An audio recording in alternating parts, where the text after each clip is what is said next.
پہاڑی زبان میں اپڈیٹ سنیے۔ بھارت سن ہمیشہ مکر و فریب اور جھوٹ کا سارا کنک ہے۔ کشمیر بچ اپنے مکروح کرتوتاں کو چھپانے دی بھرپور کوشش کی ہے۔ بھارت کا دعویٰ ہے کہ کشمیر بچ حالات نارمل ہیں، تو پھر تحقیقاتی ایجنسیاں دے ذریعے کشمیریاں کو کیوں اذیت دیتی جا رہی ہے؟ کشمیر دے مین سٹریم لیڈر بھی اون بھارتی بربریت ہوتا ہے آواز چانے تے مجبور ہو گئے ہیں۔ محبوبہ مفتی اور آخ ہے کہ اگر کشمیر بھی نارمل سی ہے تو پھر کشمیریاں نال بندی خانے کو کیوں پھریا جا رہا ہے؟ بھارت سن 5 اگست 2019 دے اپنے غیر قانونی، غیر اخلاقی اور یک طرفہ اقدامات کو درست ثابت کرنا واسطے سرمایہ کاری، امن و ترقی اور معمول دی واپسی دے جھوٹے بیانیے تیار کیتے۔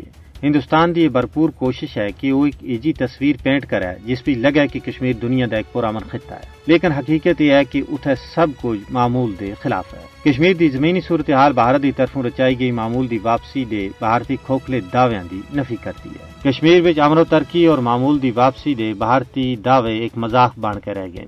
دنیا ہن بھارت دی مکاری اور عیاری اتے یقین کرنا واسطے قطعاً تیار نہیں ہے۔ دنیا دیکھ رہی ہے کہ مقبوضہ ریاست جموں کشمیر میں روزانہ دی بنیاد اتے چھاپے، تلاشیاں، قتل و غارت گری، گرفتاریاں، دوران حراست ہلاکت، جعلی جھڑپ، املاک دی تباہی اور عزتاں دی پامالی کون کر رہا ہے؟ کیا ایجی صورتحال وچ کشمیر کو ایک پرامن خطہ قرار دیتا جا سکتا ہے؟ کیا اہل بصیرت ایجے خطے کو پرامن خطہ ماننا واسطے تیار ہو جلسن؟ کشمیر دی سیاست اتے ڈونگی نظر رکھنا والے لوکاں دا آخنا ہے کہ بھارت ہن زیادہ چیراں تکر کشمیریاں اور نہ ہی عالمی برادری کو بے وقوف بنا سی۔